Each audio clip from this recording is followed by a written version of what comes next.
So today I'm going to be offering up an opinion on youth lacrosse and really what's the best route to take.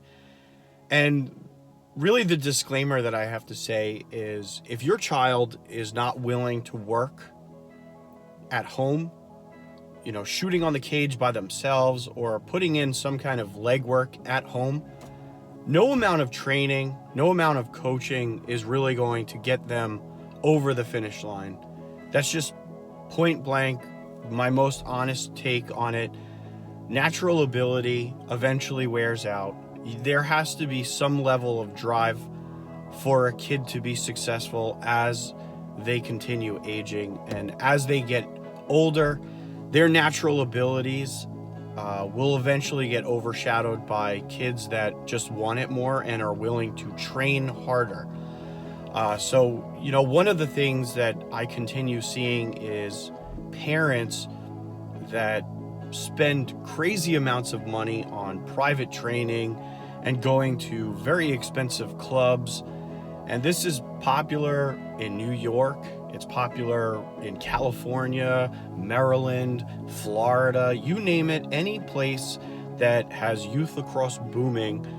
Parents are so willing to spend whatever it takes to get their kids the right training in front of the right people, and they're missing the whole point of youth lacrosse. And even at the most club level, which is really the entry level of lacrosse, if your kid is not dominating in rec lacrosse, they really are not benefiting too much from a more expensive and a higher competition of team. Okay, so they play rec ball. If your kid is not absolutely destroying his own teammates or going out and playing games and crushing it, they're going to struggle at that next level. So really what you should explain before you invest more money in their development, you should explain to them that they should be working on their own. And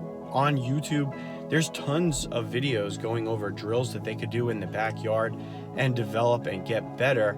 And once they have mastered the rec league, you then move on to, let's just say, a regional team where they play really the best kids within that region, and then so on and so on. Then they have, state teams, national teams, and you can go, climb the ladder as your kid kind of develops. And I personally see a lot of parents that have extremely bloated opinions about their kids.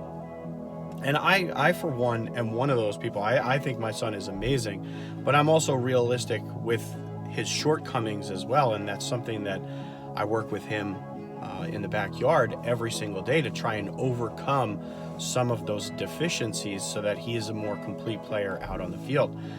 That being said, not every parent has the ability to kind of have a catch or has prior knowledge of the game, so they can't really help them in a way that they want to. So they really rely on private trainers or people that have been in this industry for a very long time. And that is where you're seeing a huge growth. A lot of previous lacrosse players are now finding that the growth of the game could be very profitable, which in turn is kind of creating a very vicious cycle, because you have these super expensive regional teams and they'll accept anybody and everybody. And usually, like at least back in my day, you would actually have to make those teams, and then the parents, if you made the team, they would spend the money and you would get plenty of playing time. Now it seems like anybody can make these teams, and it's really more of a money grab. And